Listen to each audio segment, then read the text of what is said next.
ګناهونو د لاسه څه کېږي قسمه قسم بیماریانې راښکاره کېږي او خورېږي الله اکبر خیال به م نه وي څه ته دې کرونا ته لکه بس دغه یو چغه روانه ده چې جي د دې دا ویکسین او دا څنګه او دا کار کوي او که نه کوي او دا ویکسین به کله پوره کېږي او کله به تیارېږي او د اول نه چې دا بیماري راوتې دغه سوچ روان دی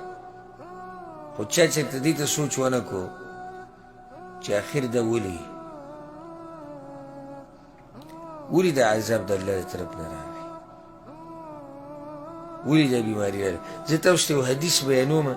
امام ابن ماجه راوړی ډېر فایدهمند حدیث دی هغې ته غوږ کښېږدئ ډېر خوندور حدیث دی عبدالله بن عمر وایي پیغمبر صلی الله علیه وسلم یو پیر موږ ته دا خبره وکړه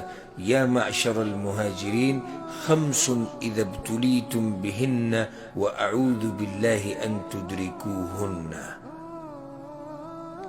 پیغمبر صلی الله علیه وسلم وایي دا خبره یاده کوي پنځه خبرې دي چې په دې کې کله تاسو واقع شوئ او د الله نه درله پناه غواړم الله دې تاسو ساتي د دې نه پیغمبر صلی الله علیه وسلم هغه څه دي ګوره غوږ به ته کېده دا حدیث به ډېر ملګري اول پرې راوړي دا حدیث به ډېر ملګري اول پرې راوړي ګوره لم تظهر الفاحشة في قوم قط حتى يعلنوا بها إلا فشى فيهم الطاعون والأوجاع التي لم تكن مضت في أسلافهم الذين مضوا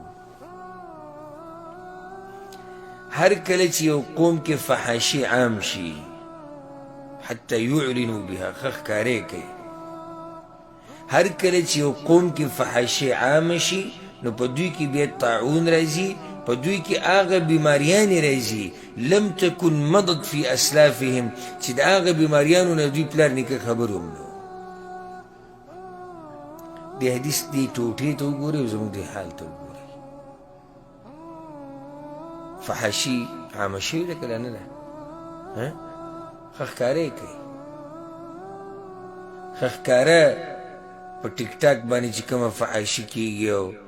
او په فیسبوک باندې او په یوټیوب باندې او په نټ باندې او په لارو کوڅو کې د مسلمانانو حال چې ورته وګورې نو افسوس به وکړي او ژړا به درله درشي زموږ دې حال ته وګوره او بیا دې بیماریانو ته وګوره دا نن سبا چې کومې بیماریانې راوتې دي بغیر د وایرس کرونا نه کرونا سیټ ته کېده ځه د دې نه علاوه چې کومې بیماریانې نن سبا راوتې دي